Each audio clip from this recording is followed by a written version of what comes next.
Okay, so in this one we're going to walk through a couple of options to build nice surfaces in a slightly more complex line work frame. So in this case, we have a kind of a similar condition that we had in the first exercise, except this one is mirrored so that it's pointy on both ends, and we also have a cross-section curve that's going to dictate what the surface should look like in the middle. So it kind of bulges out a little bit. Okay, so you're going to start with me here. Make sure you got the file downloaded, and we're going to start from here.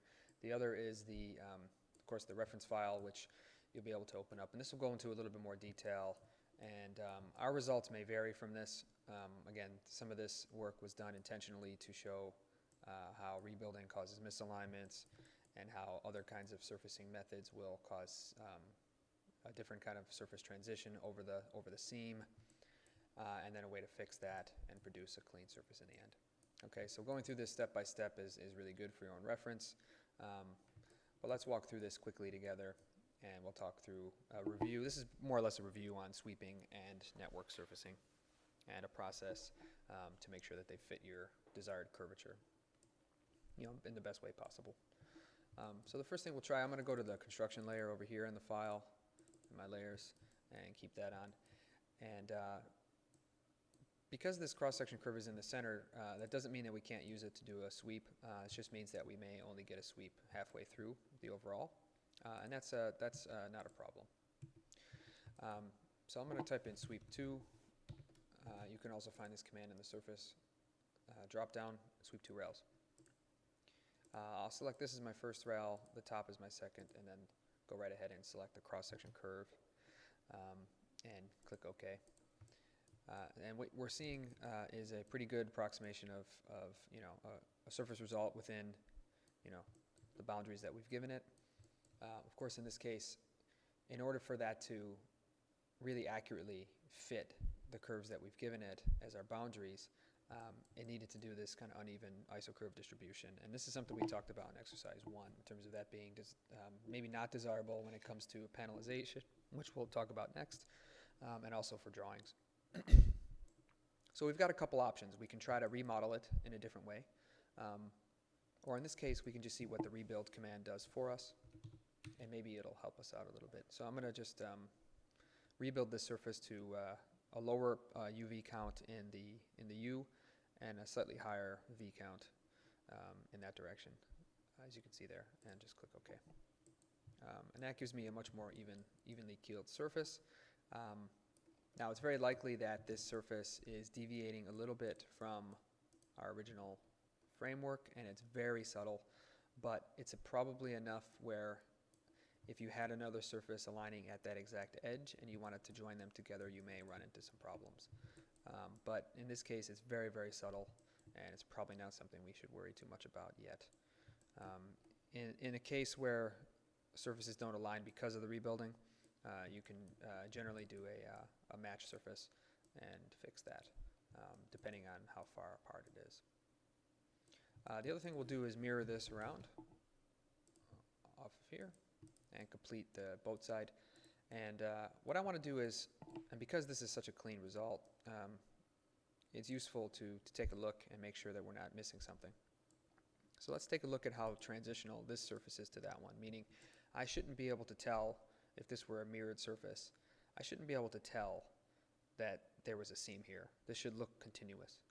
So to do that, we'll go to Analyze, Surface, and Zebra. And we'll select both surfaces and hit Enter. And what you'll see is a kind of temporary visualization of this pattern that's being drawn across the surface. And what you should be seeing across that seam is continuous pattern. In some cases, like you'll see in the reference file, that will not be the case. Maybe we can look at that a little bit later as we move through the different kind of surfacing options for this. Okay, so this is a really useful tool to make sure that when you're kind of bringing surfaces together along an edge, across an edge I should say, that things are still looking as clean as you think they are. Another way you can do that is to use the environment map, so we can also go to Analyze, Surface, Environment Map, select those, and this is going to make the surfaces appear to be chrome or some kind of mirror finish, and it's going to put a kind of a scene around it that you can actually change if you have an image that you want to give it.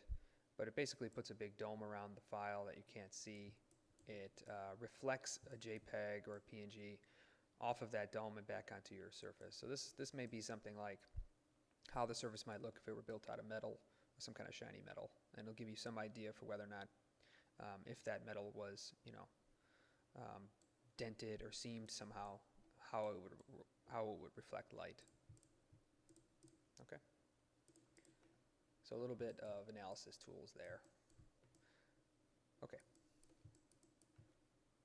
So we're going to keep going. I'm going to go to my profiles layer, and then I'm going to just lock down construction, and I'm just going to go ahead and grab those profiles, hold Alt with the gumball, and copy it over. Another version of this, instead of doing the mirroring, we can see if we get any different results in our initial surface if we trim these two sides away, and then do the mirroring later. So let's go ahead and go back to the construction layer. We'll do a sweep once again in the same way, and it looks like we're getting the same results here. Okay, so in that case, it doesn't look like it really made any difference. Every now and then, depending on what you're doing, giving it a slightly different kind of set of guide curves could matter. So that we don't really need. And it's kind of interesting to note, I guess, in the reference file, if you go through it together using the guide curves that we have here, for example, if I run the sweep on these guide curves, you'll see that I actually do get a different result from what we were seeing in the first example. So there's just an example there for you. And that's probably due to the fact that this upper curve is kind of raw in its breakdown, and it hasn't been rebuilt, whereas the curves we're working with have been rebuilt. Whereas this one is quite clean, very few control points. This one has many points from which the curve was interpolated, and because of that, we're probably seeing some different results coming through out of these surface commands. So again, just a little bit of a review from last week, so it is useful to go through this. So let's try another example here, which is to use the sweep in a different direction. And to do that, we're going to use what was once the cross section as a rail curve, which means we need another rail on this side. So let's walk through how we might break that down. So to do that, I'm going to take a look a little bit more closely at this curve. I'm going to try to figure out just about where it starts to go from straight to curved, and it's going to be somewhere in this area here. So to zoom out a little bit, you can see that if there's a straight line, that starts to gradually curve up toward the front of the boat here. And I'm just going to place a point somewhere along there. Yeah, let's just put it right at the control point there, that last control point. And what I'm going to do is use that control point to split this bottom curve. So I'm going to type in split, and my cutting object is going to be that point. Okay. And now I've got a separate curve here, which I'm going to put on my sections layer to keep it clear. Okay. So now I've got one rail, two rails, and these are going to be my cross-section curves this time. Let's see what this does for a sweep. So I'm going to type in sweep 2, select my rails that are the red ones, and our cross-section curves here. And this is an interesting result in that, and we should go back just for a second, but you can see that it's a bit cleaner than our first one that we did before we rebuilt. It's also giving us isocurves that are a little bit more relative to the curvature in a nice way. So this may actually be a good example for how you might draw an uneven distribution purposefully to show that there's more curvature happening in the kind of center of the boat and less as we get to the top and bottom. So sometimes just using the tool differently will give you a result that could be a little bit more desirable. And just to kind of show that one more time here, this was the first one that we did before the rebuild, and we can compare. So this is the first sweep before the rebuild. This is the second sweep, giving a different organization of curves without rebuilding, and it's giving us kind of an interesting result here. So it depends on how you want to draw it. In this case, this is a little bit more of a generic way of drawing it, just a grid, kind of an evenly distributed grid to show curvature. Here, we're being a little bit more, I would say, a little bit more specific to the actual curvature of the boat itself. Let's take a look at how it mirrors, and let's see if we're still making a pretty good transition here. Now, it was pretty nice when we had one side, but now we're kind of getting a sense for why the drawing here may be a little bit disappointing. And you can see it here. It starts to kind of peak upward and then back down again. It almost looks like there's some kind of bend there, some kind of fold. And as a drawing, that may not be desirable. So let's run this through the zebra and see what it looks like. And we can start noticing now some misalignments. So even though it looks like it transitions pretty well, and it looks like the isocurves are the only thing misaligning, in reality, the surfaces themselves are not forming a clean transition. And it's given us a little bit of a dimple right in the center there. Okay? Okay, let's keep moving. So once again, head off to your different layer, lock down the construction layer, and let's just grab that new set of the new set of curves that we just drew with the split there, and we'll head back to our construction layer. Let's try another command. Let's try the network surface command. So network is quite good for these kinds of curves, meaning they're not all parallel to one another, and they form a closed object in the end. So lofting, as you know, can only work with parallel curves that form open ends, and then the surface interpolates between. In this case, we need to give it curves that connect to one another, and there are some perpendicular conditions. So they're not all parallel in that case, and they kind of enclose a boundary. So we can just type in network surface. You can also find it here in the curve network command from the drop-down menu. And let's just select these in kind of a counterclockwise order or a clockwise order. Now here, again, we're using the same input, and we're getting, it's interesting, the difference between all three options now. Let's just go ahead and click OK. I'm getting what appears a little bit more like my rebuilt surface from over here, but with a little bit more specificity in terms of the angle of curvature at the bottom. So in a way, it kind of mixes the two processes. You can kind of see it from that view. This is the first one that was rebuilt. This is the one that we did in a different way. Put the two together in a way, and you end up with this one here. Very nice, I would say, start to a drawing. Maybe a little bit too dense, but we can always adjust that. Remember, you could, well, I guess you can't reduce the density, so never mind that. But you could rebuild this, I suppose, and reduce some of that, some of those isocurves, or you can just delete every other one manually, after you extract the wireframe. But let's take a look at this and see if it mirrors right. So let's mirror this around, and it looks like we're also going to have some problems here when we add it to the zebra, which we do. But all's not lost. I think we're getting a little bit closer. And let's walk through another process where we can use the network, but in conjunction with another command to make that transition across the middle much smoother. Okay, so let's keep going. I'm going to take those things over again, make a copy, and bring them over here. Cool. And now the next thing I want to try is to move this inward a bit and see if I can purposefully leave a gap in the center in order to match the surfaces later. Kind of like give it a little bit of breathing room so that when I mirror, what I'll end up doing is leaving a gap in between the two halves. Let's go back to construction layer. Okay, and we want to keep these points, but what we want to do is just trim away.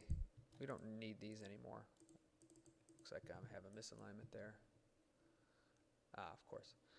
Because we moved it in a little bit, remember that the curve now won't match exactly. So go ahead and turn on the control point and just kind of, you can probably give this an eyeball here and get it as close to that top curve as you can in the vertical direction. In fact, if you really want to be really careful about it, you can go to your front view and let's see, what I'm going to do, I'm just going to go ahead and move this over for a minute.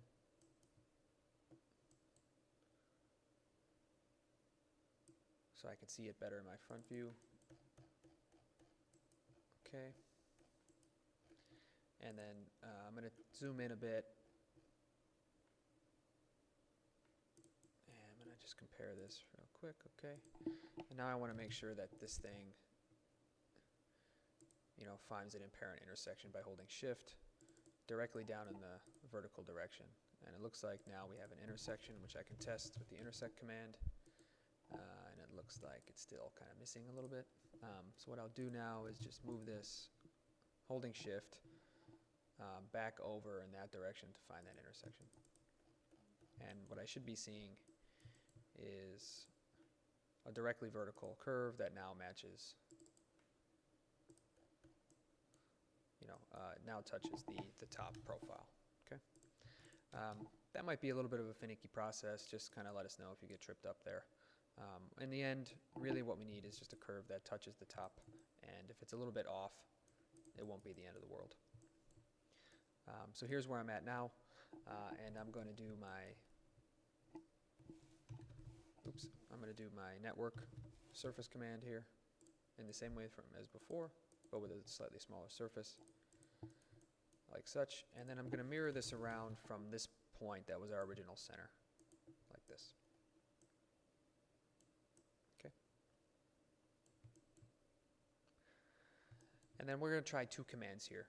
So the first one is going to be the blend surface command, which you should be familiar with from the rubber duck. So let's go with blend surface and go ahead and click that edge and then that edge. And let's see what we get here if we just leave the default settings on. All right, let's take a little closer look from here. And let's see how this all looks with our zebra. Pretty good. Very nice. So we've cleaned that up pretty well. Doesn't look like we have any issues there. But as you can see, we're kind of left with kind of let's say a gap in the ISO curves. And that's to be expected just given the commands we've used. Now there are a couple ways around this. You could manually place a couple of ISO curves in here. I guess by sectioning, you could reduce the density of the ISO curves back here when you do the wireframe to make the drawing. But let's look at another command to see if we can get we can get a little bit closer. So let's just copy those two surfaces like this. And instead we'll try the match surface command. So type in match srf, match surface, and let's see if these two come together in a different way here. Let's make sure we've got average surfaces on. And let's see if we get any difference there. I guess that doesn't matter. So just make sure average is on and see what kind of result we get there. That's going to do a little bit better in trying to make the transition across the gap. You can sort of see the result there. It also doesn't leave us with a center surface. It puts the two together by bringing them to that kind of center edge without having to draw out a third one. So a slightly different process, slightly better ISO curves, and I would anticipate our zebra to be just fine here as well, maybe even a little bit better. Okay, so just a few options on surfacing. Again, trying to illustrate the fact that you can use the commands in slightly different ways just by shuffling the inputs, but also just being aware that there's a couple different surfacing commands that could get you, again, the kind of results you're looking for, depending on what it is you're trying to do. In the next example, we've talked a bit about drawings, but in the next example, we'll talk also about panelization and why the control over these ISO curves at this early stage of the modeling process matters for later stages. So once you're feeling comfortable here, feel free to head off into the next part.